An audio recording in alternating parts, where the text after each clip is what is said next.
Hello everyone, मैं रवि कुमार आप लोग का फिर से एक बार स्वागत करता हूं आपके इस यूट्यूब चैनल आरजीबी आईटीआई में।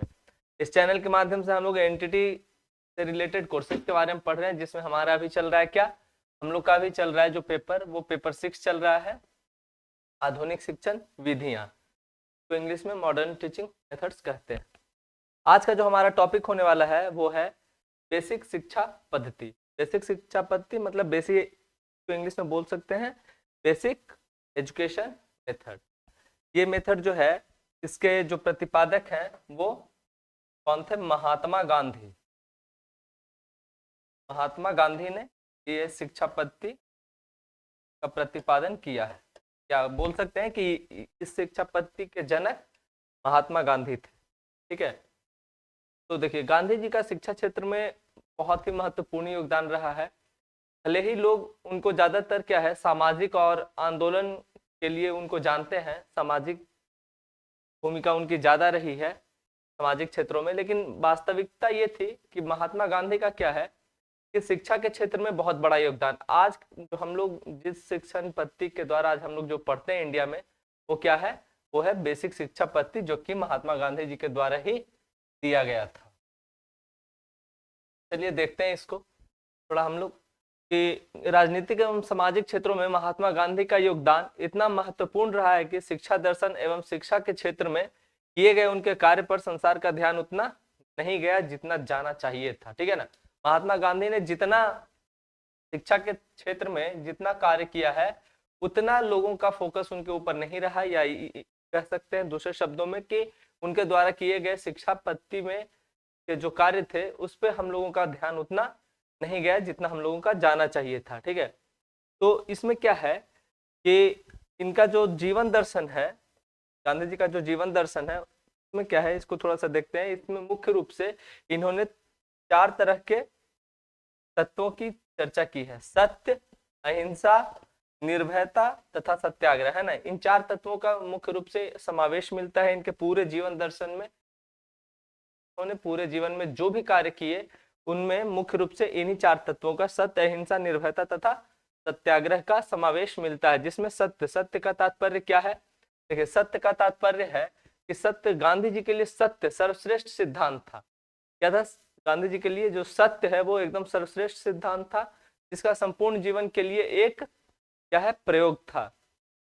कह सकते हैं कि मुख्य रूप से इनका जो मानना था कि सत्य जो है, सिर्फ सत्य का तात्पर्य ये नहीं है कि आप सत्य बोले, है ना, सत्य बोलने के साथ साथ क्या है कि सत्य, उन्होंने क्या लिखा है कि विचार में सत्यता होनी चाहिए, भाषण में सत्यता और कार्यों में भी सत्यता होनी चाहिए। मतलब ना हम विचार से असत्य हो, मतलब सामने वाले को बोल कुछ भी रहे हैं और विचार अंदर मन में कुछ और है, ना ही कार्यों में असत्यता होनी चाहिए, मतलब सारे चीजों में सत्य ही होनी चाहिए। सत्य का मतलब, गांधी जी के सत्य का मतलब यही था। अहिंसा, अहिंसा का मतलब क्या था? अहिंसा का मतलब है कि अहिंसा समस्त जीवधारियों के प्रति बुरी भावना का त्याग। जितने भी जीवधारी हैं इस धरती पे, उन सभी जीवधारियों के लिए क्या है कि अहिंसा का मतलब है सभी जीवधारियों के लिए बुरी भावना का त्याग। निर्भयता, निर्भयता क्या है? तो निर्भयता के अर्थ को गांधी जी ने इस प्रकार स्पष्ट किया है: निर्भयता का अर्थ है समस्त बाह्य भयों से मुक्ति। बीमारी का भय, शारीरिक चोट और मृत्यु का भय, मतलब जितने भी प्रकार के शारीरिक या सामाजिक भय होते हैं, उन सभी मन जीवों के लिए सभी भय से मुक्ति, उसको इन्होंने निर्भयता शब्द से इंगित किया है। उसके बाद है सत्याग्रह। सत्याग्रह का इसका मूल अर्थ इन्होंने बताया है कि सत्य बल का दृढ़ अवलंबन, मतलब कि जो सत्य पे हमेशा टिका रहे। मैंने इसको आत्मबल के नाम से भी पुकारा है। कहने का मतलब है कि जो सत्य की बात है उसके ऊपर हम लोग दृढ़ रूप से बिल्कुल अडिग रहे।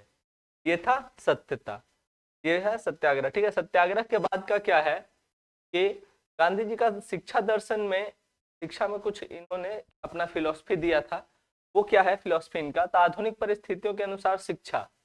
देखिए, आधुनिक परिस्थितियों के अनुसार शिक्षा में गांधी जी के शिक्षा संबंधी विचार मूल रूप से प्राचीन भारतीय विचारों पर आधारित थे।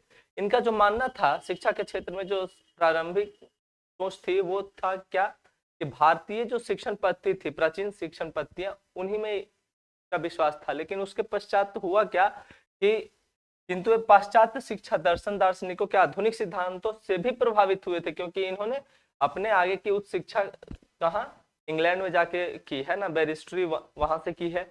तो आगे जाके जब इन्होंने पाश्चात्य वेस्टर्न कंट्रीज में भी जब वहां के शिक्षण पद्धतियों को देखा तो उनसे भी ये काफी प्रभावित हुए और उन सबका समावेश है ना, तो क्या किया कि प्राचीन भारतीय विचारों तथा आधुनिक पाश्चात्य शिक्षा सिद्धांतों का अनुपम सामंजस्य करके इन्होंने अपना शिक्षा दर्शन, अपना जो एजुकेशन का जो फिलोसफी था वो इन्होंने दिया है। अब इनके अनुसार देख लेते हैं थोड़ा सा कि गांधी जी ने अंग्रेजी शिक्षा, ये गांधी जी के शिक्षा दर्शन पर विशेष प्रभाव डालने वाले व्यक्ति कौन थे? तो रस्किन का प्रभाव इनके शिक्षा दर्शन पे बहुत अधिक था।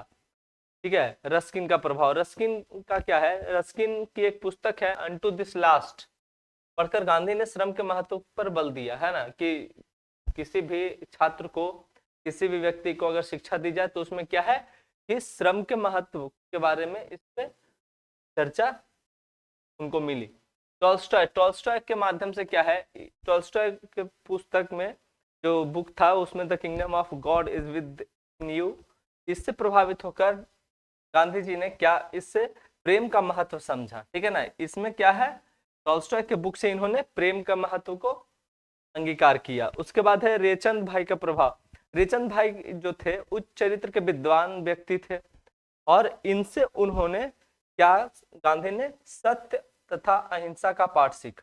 देखिए हर व्यक्ति से इन्होंने कुछ न कुछ ग्रहण किया है। गांधी जी ने रस्किन से क्या लिया, तो रस्किन के पुस्तक से लिया इन्होंने क्या, कि श्रम पर विशेष बल है, श्रम के महत्व पर विशेष बल दिया। दूसरा क्या है, टॉल्स्टॉय से इन्होंने प्रेम का महत्व समझा, रेचन से सत्य तथा अहिंसा का पाठ सीखा और फोनिक्स आवास और टॉल्स्टॉय फॉर्म पर शैक्षिक कार्य। देखिए यहाँ पे जो है फोनिक्स आवास जो अफ्रीका में था और टॉल्स्टॉय फॉर्म, इन पर जो शैक्षिक कार्य गांधी जी ने किया उसके बारे में थोड़ा सा यहाँ पे है कि गांधी जी ने अफ्रीका में फोनिक्स आवास एवं टॉल्स्टॉय फॉर्म पर अपने विचारों को प्रयोगात्मक रूप देने का प्रयास किया। इन्होंने क्या किया था कि वहां कुछ बच्चे को पढ़ाते थे और अपने विचारों के हिसाब से जो इनका जो एजुकेशन फिलॉसफी था उसके अकॉर्डिंग उन बच्चों को क्या करवाते थे कि 3 घंटे की पढ़ाई करवाते थे, 2 घंटे श्रम में, 2 घंटे ऐसे करके बांट के उनको पढ़ाते थे। तो देखते हैं थोड़ा आगे। तो देखिए इसमें यहाँ पे ये बताया हुआ कि बालक को ये क्या करते थे कि 3 घंटे पढ़ाते थे, 2 घंटे के लिए क्या, कृषि कार्य में, 2 घंटे छापे खाने में कार्य करने के लिए बच्चों को ये लगाते थे, ताकि इससे क्या है कि इनका मानना था कि पढ़ाई के, सिर्फ पढ़ाई से कुछ नहीं हो सकता, पढ़ाई के साथ साथ क्या है, उनको व्यावहारिक ज्ञान उनमें होनी चाहिए, या जो भी कार्य उनको करने, कुछ कार्य करने की, श्रम करने की जो प्रवृत्ति है उनमें विकसित की जाए। इनके जो शैक्षिक विचार थे, शैक्षिक विचार में क्या है कि इनका मानना था कि गांधी जी ने क्या कहा, शिक्षा से मेरा तात्पर्य बालक तथा मनुष्य के तन, मन और आत्मा से में सर्वोत्तम, क्या है कि शिक्षा से मेरा तात्पर्य बालक तथा मनुष्य के तन, मन और आत्मा में से सर्वोत्तम को चारों ओर से बाहर निकाल लेना है। मतलब कि जिस व्यक्ति के अंदर भी क्या है, बच्चे के अंदर क्या है कि मनुष्य के तन, मन और आत्मा में, तन, मन और आत्मा, इन सब में से जो सर्वोत्तम चीज है, जो सर्वोत्तम गुण है उनका, उसको बाहर निकाल के लाना और उसका प्रभाव बच्चे के ऊपर विस्तृत रूप से डालना, या उन्हीं गुणों का विकास करना। शिक्षा से इनका तात्पर्य यही था। ठीक है, इसके बाद है शिक्षा की वर्धा योजना। देखिए शिक्षा की वर्धा योजना जो है, मतलब कि बेसिक शिक्षा इसी को बोला जाता है, वर्धा योजना इसी को बोल सकते हैं हम लोग, कि वर्धा योजना भी बोल सकते हैं या बेसिक राष्ट्रीय शिक्षा के नाम से यही बाद में प्रसिद्ध हुआ। ठीक है ना, तो वर्धा योजना जो था ये क्या था कि गांधी जी के विचारों ने प्रचलित शिक्षा विचारधारा में क्रांति उत्पन्न कर दी, है ना, जो भी उस समय प्रचलित शिक्षा विचारधारा थी उसमें क्रांति ला दिया, मतलब एक चेंजेस आ गया उस समय। सन 1937 में वर्धा नाम की एक जगह है, वहां क्या है, अखिल भारतीय राष्ट्रीय शिक्षा सम्मेलन हुआ। इस सम्मेलन ने सर्वसम्मति से गांधी जी की विचारधारा का समर्थन किया। इन्होंने पहले भी अपने शिक्षा से, एजुकेशन फिलॉसफी के बारे में पहले भी बहुत से लोगों को बताया था और उसी पद्धति की का प्रयोग करने के लिए इन्होंने बहुत पहले से ही बोल रखा था, लेकिन लोग क्या थे कि इनकी पद्धति को अक्सर वहां पे क्या है खंडित कर दिया करते थे, या किसी न किसी कारण तर्क देकर उसको नहीं मानते थे। लेकिन हुआ क्या, सन 1937 में जो वर्धा में जो अखिल राष्ट्रीय शिक्षा सम्मेलन हुआ, उसमें क्या है कि सर्वसम्मति से क्या है, सर्वसम्मति से गांधी जी की विचारधारा का समर्थन वहां पे मिला उनको। और इस योजना का रूप निश्चित करने के लिए डॉक्टर जाकिर हुसैन, है ना, डॉक्टर जाकिर हुसैन के सभापतित्व में प्रमुख शिक्षा शास्त्रियों की एक समिति क्या है नियुक्त की। बाद में इन्होंने ही डॉक्टर प्रणाली का वर्तमान रूप, अब जो है वो जो ये बेसिक राष्ट्रीय शिक्षा है, इसकी जो ये जो प्रणाली थी, इसका जो वर्तमान रूप है उसमें क्या है कि डॉक्टर जाकिर हुसैन समिति की रिपोर्ट प्रकाशित हुई, तब से ही बुनियादी शिक्षा, यहाँ पे शिक्षा कहिए या शिक्षा की जगह ये तालीम यहाँ पे लिखा है, उसके जगह पे आप लोग क्या समझिए, शिक्षा प्रणाली की उपयोगिता, रूपरेखा तथा पाठ्यक्रम पर विवाद चलता रहा। देखिए यहाँ पे ये तालीम या शिक्षा दोनों एक ही शब्द है ना, दोनों मतलब शब्द अलग अलग है, सेंस एक ही है। तालीम लगभग उर्दू शब्द है और शिक्षा क्या है, हिंदी। तो शब्द सिर्फ उसका सब्स्टिट्यूशन वर्ड का यूज हुआ है। अंत में यह निश्चित हुआ कि समस्त देश के लिए बुनियादी तालीम उपयुक्त है। कौन तो निरंतर परिवर्तनों के बाद इस प्रणाली के निम्न तत्व है। उन्होंने जो प्रणाली बेसिक शिक्षा पद्धति दी उसमें कुछ सुधार किया गया। वहां के उस समय के जो वर्तमान जो शिक्षा शास्त्री थे, उन्होंने क्या किया कि बेसिक शिक्षा पद्धति में जो कुछ मूलचूल सुधार करके उसको इम्प्लीमेंट कर दिया। क्या था कि 5.5 घंटे के स्कूल का समय, स्कूल समय जो होता है 5.5 घंटे का जो स्कूल का जो पीरियड होता है अवधि, उसमें का जो समय है उसका वितरण कुछ निम्न प्रकार से किया। कुछ इस प्रकार से क्या है कि विद्यालय में शारीरिक क्रियाएं जो हैं, ठीक है ना, विद्यालय में जो शारीरिक क्रियाएं हैं उसको 20 मिनट करवाया जाए पर डे। मातृभाषा जो है मदर टंग बोल सकते हैं या मदर लैंग्वेज, उसको उसके ऊपर 40 मिनट का ये किया जाए। सामाजिक ज्ञान और सामाजिक विज्ञान के लिए 60 मिनट का समय दिया जाए। कला के लिए 40 मिनट, गणित के लिए 20 मिनट, हस्तकला और उससे संबंधित विषय के लिए 2.5 घंटे का समय। यानी कि इससे ये बात स्पष्ट होता है कि गांधी जी की जो शिक्षण पद्धति थी उनके अनुसार, उसमें इन्होंने क्या है कि हस्तकला मतलब हैंडक्राफ्ट बोल सकते हैं, हैंडक्राफ्ट। हैंडक्राफ्ट मतलब हाथ से बने हुए सामानों के विषय में उन्हें क्या है 2.5 घंटे का समय, कि बच्चा क्या है कि उस 2.5 घंटे में क्या करेगा, खुद से ही कुछ अलग अलग तरह की चीज का निर्माण वो स्वयं से करेगा। उसके बाद क्या है कि शिक्षा का माध्यम मातृभाषा होगा। ये जो प्रोजेक्ट प्रणाली जो इम्प्लीमेंट किया गया डॉक्टर जाकिर हुसैन के द्वारा, उसके विषय में हम लोग चर्चा कर रहे हैं। तो पहला क्या था कि स्कूल की जो समय सारणी थी उसका वितरण किस प्रकार से, उसमें जो भी समय लगने वाला था किस प्रकार से वितरण किया गया। दूसरा था कि शिक्षा का माध्यम मातृभाषा होगा।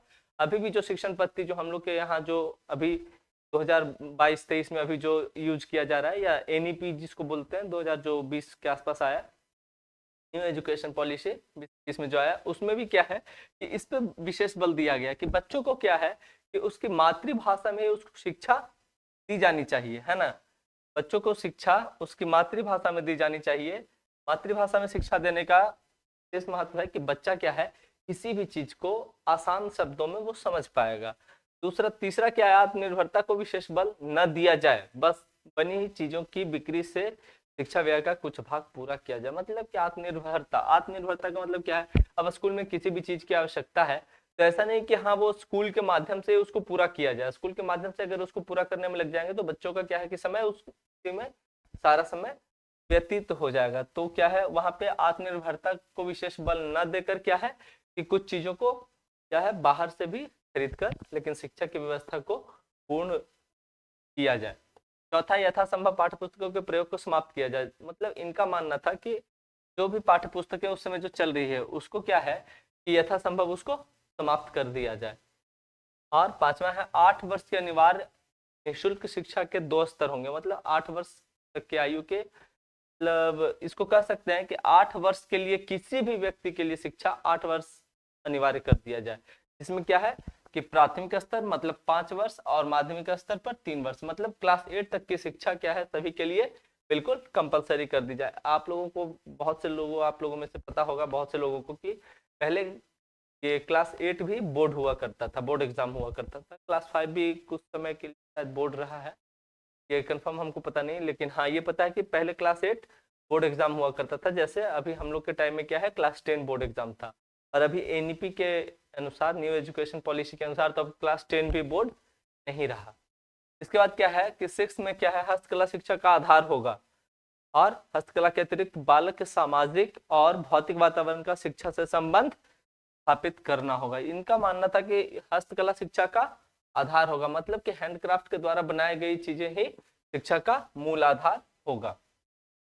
7th है सफाई, स्वास्थ्य, नागरिकता, खेल और मनोरंजन को शिक्षा में पर्याप्त स्थान दिया जाएगा। ठीक है ना, क्या है कि सफाई, स्वास्थ्य, नागरिकता, ये इन सब चीजों को, खेल और मनोरंजन को शिक्षा में उचित स्थान मिलेगा, मतलब इन सभी के ऊपर पर्याप्त मात्रा में समय देना होगा। उसके बाद है परीक्षा का आधार दैनिक कार्य बनाया जाएगा। परीक्षा का जो आधार है वो क्या है, दैनिक कार्य को, मतलब जो दैनिक दिनचर्या में, रोजमर्रा की जिंदगी में हम जो कार्य करते हैं उसके अनुसार क्या है, परीक्षा का आधार उसी को बनाया जाएगा और उसी के अनुसार परीक्षा ली जाएगी। उसके बाद है गांधी जी ने प्रणाली को क्यों अपनाया। इस प्रणाली को गांधी जी ने क्यों अपनाया, तो यह सर्वमान्य है कि मैकाले द्वारा प्रारंभ की गई शिक्षा प्रणाली समयानुरूप नहीं है। उस समय जो मैकाले, लॉर्ड मैकाले ने भारत में जो शिक्षण पद्धति को लागू किया था वो क्या था कि समयानुरूप, ये जो शिक्षा प्रणाली था वो समयानुरूप नहीं था, मतलब उस समय के अकॉर्डिंग बिल्कुल भी नहीं था। ऐसे भी मैकाले ने जो शिक्षा पद्धति भारत के लिए लाया था या लागू करवाया वो क्या है, भारत के लिए अभिशाप बन गया। उसके पहले की शिक्षण पद्धति भारत की बहुत बेहतर थी। मैकाले ने इस बात का उस समय अनुभव किया था कि अगर भारत को लंबे समय तक अगर गुलाम रखना है, अगर भारत पे लंबे समय तक अगर शासन करना है, तो उसमें क्या है कि यहाँ की जो शिक्षण व्यवस्था है उसी को पूरी तरीके से बदलनी होगी। और लॉर्ड मैकाले ने उस समय वही किया। क्या किया, भारत की जो वर्तमान शिक्षण पद्धति थी उसको पूरी तरीके से समाप्त करके अपनी एक नई शिक्षण पद्धति ला दी, और ऐसे शिक्षण पद्धति जो कि किसी के लिए भी यूज का था ही नहीं। उस समय के व्यक्ति क्या है, पढ़ने लिखने के बाद भी उसका उपयोग नहीं कर पा रहे थे अपने व्यावहारिक जीवन में। तो गांधी जी ने इस बात को महसूस किया और क्या उन्होंने पाया कि वो जो शिक्षण पद्धति है, शिक्षण प्रणाली है, वो उस समय के अनुरूप नहीं थी। तो उसके बाद क्या, गांधी ने अनुभव किया कि प्राचीन शिक्षा प्रणाली वास्तविकता से दूर है। उन्होंने कहा कि वर्तमान शिक्षा प्रणाली बेकार ही नहीं बल्कि हानिकारक भी है। देखिए, इन्होंने भी बताया कि जो वर्तमान शिक्षा प्रणाली है वो क्या है, हानिकारक है। बेकार ही नहीं, क्या है, हानिकारक भी है। अधिकांशतः लड़के अपने परिवार के लिए निरर्थक सिद्ध होते हैं, पढ़ाई लिखाई के बाद भी उनका कोई ये नहीं था। ठीक है, तो इसलिए उन्होंने नई शिक्षा प्रणाली का ये किया, मतलब बेसिक शिक्षा प्रणाली को अपनाया। इसके बाद है बुनियादी तालीम के कुछ मुख्य गुण। देखिए, बुनियादी कह सकते हैं, तो बुनियादी शिक्षा तालीम यानी बेसिक शिक्षा है ना, तो इसी को बोल रहे हैं बेसिक शिक्षा के जो प्रमुख गुण है, कुछ मुख्य गुण है, उनमें से क्या है कि देखिए इसमें क्या है, डॉक्टर जाकिर हुसैन की समिति के अनुसार क्या है, यदि उसे उचित रूप से कार्य रूप दिया जाए तो आर्थिक दृष्टि से क्या होगा, राष्ट्र की उत्पादन क्षमता बढ़ेगी, है ना, और लोग अपने अवकाश का लाभपूर्ण उपयोग कर सकेंगे। ठीक है, तो इसलिए बुनियादी तालीम के कुछ जो गुण हैं वो नीचे दिए गए हैं। क्या है, शिक्षा का आधार बालक। इसमें कहा गया कि शिक्षा का जो आधार है वो बालक को रखा जाएगा, ना कि समाज को या टीचर को। ठीक है, इसमें शिक्षा का आधार बालक को माना गया, यानी चाइल्ड सेंटर्ड एजुकेशन की बात की जा रही है। अभी भी जो वर्तमान जो भारत में जो शिक्षा प्रणाली है उसमें क्या है, सेंटर में चाइल्ड को ही रखा जाता है, बच्चे को ये सेंटर में रख के उसके इर्द गिर्द जो भी सामाजिक परिवेश हो, टीचर हो, उसका एनवायरनमेंट हो, स्कूल हो, सभी उसके इर्द गिर्द ही रहते हैं, लेकिन सेंटर में कौन रहता है, अभी भी बच्चा ही रहता है, मतलब बालक के अनुसार शिक्षा होनी चाहिए। उसके बाद है क्रिया द्वारा शिक्षा, मतलब किसी क्रिया के द्वारा बच्चों को क्या है, शिक्षा दी जाए। ये इसमें क्या था कि जैसे देखिए, इसमें क्या है कि आप बच्चे को कुछ सिखा रहे हैं, बच्चे को डायरेक्ट बुक से ना सिखाकर या उसको डायरेक्ट क्या है, रोट मेथड का यूज ना करके, यानी रटने वाली विधि का उपयोग ना करके, बच्चे को क्या है कि किसी क्रिया के द्वारा, है ना, किसी एक्टिविटी के द्वारा, किसी प्रोसेस के द्वारा उसको शिक्षा दी जाए। उसके बाद है आत्मनिर्भरता। आत्मनिर्भरता क्या है कि इस योजना का एक गुण सीखने से आय प्राप्त करना है, मतलब कि बच्चे को इस प्रकार की शिक्षा दी जाए जिसमें बच्चा क्या है कि सेल्फ रिलायंस हो जाए, है ना, सेल्फ इंडिपेंडेंट हो जाए, आत्मनिर्भर हो जाए। तो जैसे भारत जैसे निर्धन देश में क्या है कि बुनियादी तालीम के आत्मनिर्भर तत्व का स्कूलों में एक महत्व है। इस प्रकार की शिक्षा हो कि बच्चा क्या है वो खुद से आत्मनिर्भर हो सके और खुद से वो अपने लिए कुछ उपार्जन कर सके। इसके बाद है शिक्षा का जीवन से संबंध। देखिए शिक्षा जो ऐसी होनी चाहिए जिसका कि क्या है संबंध बिल्कुल हमारे जीवन से, हमारे जो लाइफ से है, रियल लाइफ जो वर्तमान समय में जो जीवन जी रहे हैं उससे क्या है वो संबंधित होनी चाहिए। ये नहीं कि हाँ अभी जैसे बहुत सा ऐसा टॉपिक अभी भी है बुक्स वगैरह में पढ़ने के लिए मिलता है जिसका कि हमारे डेली लाइफ में उसका कोई यूज विशेष हो नहीं पाता है, फिर भी वो अभी भी सिलेबस में है, तो उसमें रेगुलर जो सुधार हो रहा है धीरे धीरे उन चीज़ों को दूर कर दिया जाएगा। जैसे कि इसमें क्या लिखा गया कि एक बुनियादी स्कूल का वातावरण सामाजिक जीवन के वातावरण से भिन्न नहीं होना चाहिए। जो भी स्कूल है, बेसिक स्कूल है, उसमें क्या है कि वहाँ का जो इन्वायरमेंट होना चाहिए वो क्या है कि आपके जो जीवन, आपका जो आसपास का जो माहौल है, आपका जो आसपास का जो वातावरण है उससे रिलेटेड होना चाहिए। ठीक है ना। स्कूल जो कि समाज का एक छोटा रूप है, हमने स्टार्टिंग से ये बोलते आया है, मैं स्टार्टिंग से ये चीज आपको बताते आया हूँ कि स्कूल क्या है। ये स्कूल क्या है, समाज का एक छोटा सा रूप है ना, या बोल सकते हैं बच्चों के लिए प्रारंभिक समाज क्या है तो वो स्कूल है। उसका समाज से संबंध रहना चाहिए। स्कूल का क्या है, स्कूल के वातावरण का संबंध क्या कहाँ से होना चाहिए, बिल्कुल समाज से होना चाहिए। शिक्षा का संबंध जीवन की आवश्यकताओं से होना चाहिए। शिक्षा का संबंध कहाँ से होना चाहिए, जीवन की आवश्यकताओं से। 7 वर्ष की अनिवार्य और निःशुल्क शिक्षा, इसमें क्या है 7 वर्ष की किसी व्यक्ति के लिए, हालांकि इसमें 7 वर्ष लिखा गया है लेकिन है क्या वास्तव में इसमें 8 वर्ष है ना। 8 वर्ष, 8 वर्ष, 7 नहीं होना चाहिए था, 8 होना चाहिए था, लेकिन चलिए। तो 8 वर्ष की अनिवार्य और निःशुल्क शिक्षा हर किसी के लिए। महात्मा गांधी ने बेसिक शिक्षा प्रणाली में क्या कहा था कि हर व्यक्ति को 8 वर्ष, मतलब 5 वर्ष प्राथमिक स्तर और 3 वर्ष माध्यमिक स्तर में, मतलब 8 वर्ष की शिक्षा हर किसी के लिए क्या है अनिवार्य कर दी जाए और निःशुल्क बिल्कुल। उसके बाद है अध्यापक और बालक को अधिक स्वतंत्रता। अध्यापक और बालक को अधिक स्वतंत्रता मिलनी चाहिए बेसिक शिक्षा प्रणाली के अनुसार। क्योंकि अध्यापक थोड़ा सा अगर स्वतंत्र, अगर वो स्वतंत्र रहेगा तो क्या करेगा, स्वयं अध्यापक को स्वयं सोचने के लिए प्रयोग करने के अधिक अवसर मिलते हैं और इस प्रकार वे अपने विचारों और योजनाओं को क्रियात्मक रूप दे सकता है। अगर अध्यापक को अगर थोड़ी स्वतंत्रता रहेगी तो क्या करेगा, वो अपना क्रिएटिविटी के हिसाब से बच्चों को क्या है, बच्चों के लिए कुछ नई चीजों के बारे में वो सोच सकेगा। और अगर बच्चों को अगर स्वतंत्रता दी जाए एजुकेशन में तो वो क्या है, वो भी अपने आप को क्या है, अपनी मूल प्रवृत्तियों का उचित विकास कर पाएंगे और क्या है कि वो उनका थॉट भी होगा थोड़ा क्रिएटिव होगा। ठीक है ना। उसके बाद है बुनियादी तालीम में हस्तकला शिक्षा का आधार। बुनियादी जो बेसिक शिक्षा प्रणाली थी उसमें हस्तकला को ही शिक्षा का आधार माना गया। जैसे हमने अभी ऊपर में देखा था, यहाँ पे हम लोगों ने देखा था कि क्या है कि हस्तकला के लिए कितना समय इन्होंने दिया था, 2.5 घंटे का। सब सर्वाधिक समय के ऊपर हस्तकला के ऊपर दिया गया था। तो ये इस बात से ये बात सिद्ध होता है कि क्या कि बुनियादी तालीम में हस्तकला को ही क्या है शिक्षा का आधार माना गया है। उसके बाद है संपूर्ण शिक्षा। बुनियादी तालीम में शिक्षा को संपूर्ण ज्ञान माना गया। ठीक है, समस्त शिक्षा का पाठ्यक्रम 3 पहलुओं पर आधारित है। लेकिन संपूर्ण शिक्षा ऐसी होनी चाहिए जो कि बच्चों के लिए बिल्कुल संपूर्ण हो, है ना, पूरी तरीके से परिपूर्ण हो। किन तत्वों को शामिल किया गया, तो भौतिक वातावरण, सामाजिक वातावरण और हस्तकला के कार्यों को उसमें शामिल किया गया। उसके बाद है नागरिकता में प्रशिक्षण। शिक्षा ऐसी हो जो कि आपको नागरिकता, किस प्रकार के नागरिक होने चाहिए राष्ट्र में, उसका भी प्रशिक्षण आपको प्रदान कर सके। इस नई शिक्षा का उद्देश्य क्या है, नागरिकता के गुण, व्यक्तिगत उत्तरदायित्व और निपुणता उत्पन्न करना है ना।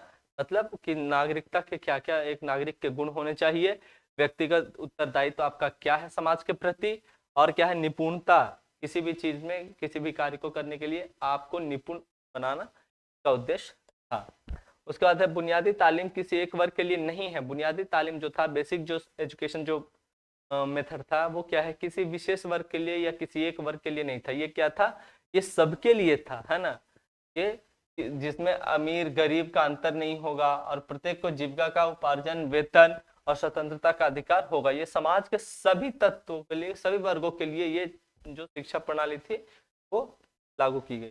फिर है मातृभाषा का महत्व। इसमें क्या है कि गांधी जी ने कहा कि मातृभाषा द्वारा ही उचित शिक्षा दी जा सकती है। बिल्कुल सही बात है भाई। अब बच्चों को पढ़ाने के लिए बैठे, बच्चा बिल्कुल एक गांव के इलाके से, एक कस्बे से उठ के आया है और उसको क्या है कि उसको इंग्लिश में धड़ाधड़ उसको बोल के क्लास में बताना स्टार्ट कर दीजिए, बच्चे को समझ में नहीं आएगा, बच्चा पढ़ेगा क्या? बच्चा जब तक किसी भी आपकी बातों को समझ नहीं पाएगा तो वो आगे उस माध्यम से, उस भाषा के माध्यम से वो आगे क्या सीख पाएगा? तो क्या है, इन्होंने मातृभाषा पर जोड़ दिया, ना कि यहाँ हिंदी, इंग्लिश, संस्कृत किसी विशेष भाषा की बात नहीं की जा रही है। क्या है, मातृभाषा की बात की जा रही है, यानी मदर टंग की बात की जा रही है। तो मदर टंग में क्या है कि जो उस इलाके का जो बेसिक लैंग्वेज है ना, जो मदर लैंग्वेज है, मदर टंग है, उसी में आपको बच्चे को प्रारंभिक ज्ञान देना है। बाद में ठीक है, बाद में बच्चा थोड़ा सा बड़ा हो जाएगा, उतना उसका जो शिक्षा का स्तर है उच्च हो जाएगा, उसके बाद वो अन्य भाषाओं को भी समझ सकता है। लेकिन स्टार्टिंग में क्या है कि उसको मातृभाषा के माध्यम से उसको शिक्षा दी जानी चाहिए। उसके बाद नेक्स्ट है ग्रामीण और नगर क्षेत्रों में बुनियादी तालीम। ऐसा नहीं था कि सिर्फ ये गांव के लिए, बेसिक एजुकेशन जो मेथड था वो ऐसा नहीं था कि सिर्फ गांव के लिए ही अप्लाई होता, ठीक है ना।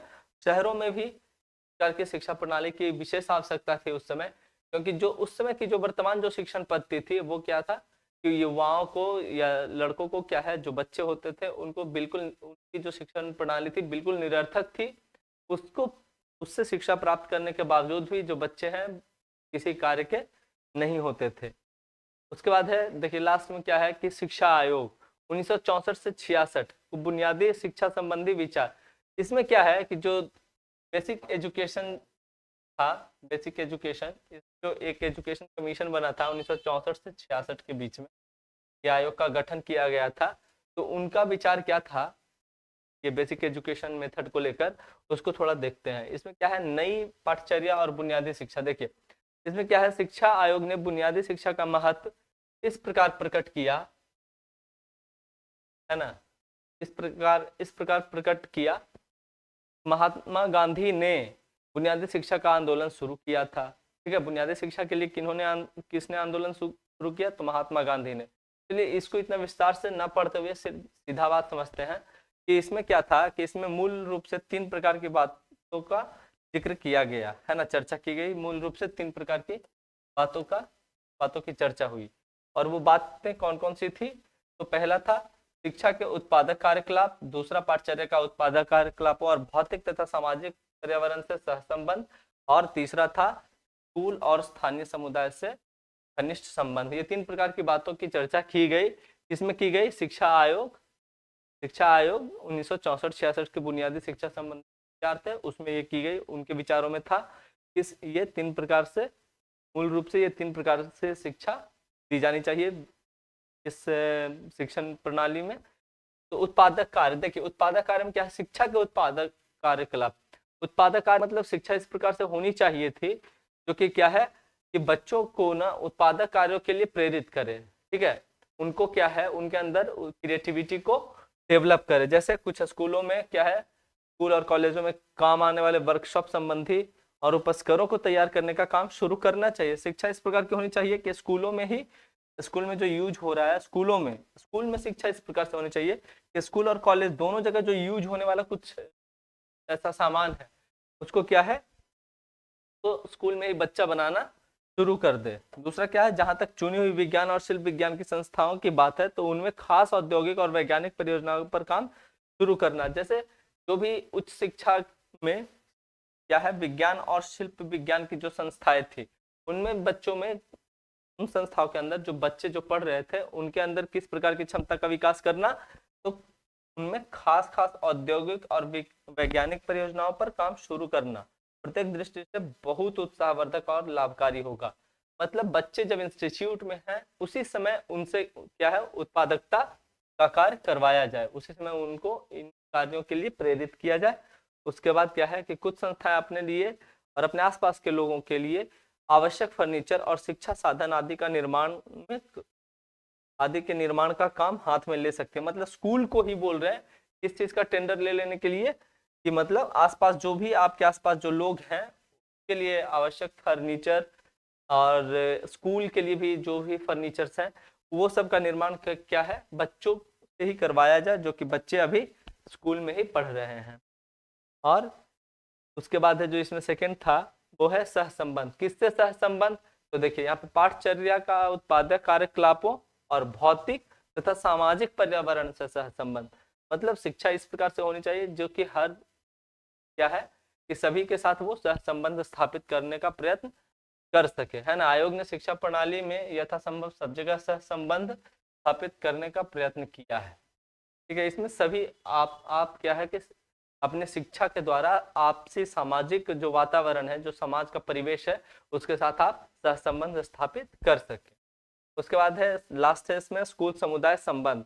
स्कूल और समुदाय का संबंध, ठीक है ना। स्कूल और जो आसपास का जो सामाजिक वातावरण है, सामाजिक परिवेश है, यहाँ पे थोड़ा सा विस्तार में लिखा गया है। स्कूल और स्थानीय समुदाय से घनिष्ठ संबंध। स्कूल और जो आपके आसपास का जो वातावरण है, समुदाय है, तो उसमें क्या है कि संबंध होना चाहिए। शिक्षा इस प्रकार की होनी चाहिए कि स्कूल और आसपास के वातावरण में संबंध रहे। तो ये थे महात्मा गांधी के बेसिक शिक्षा प्रणाली है उसके कुछ महत्वपूर्ण तथ्य के बारे में आज हम लोगों ने देखा और समझने का प्रयत्न किया।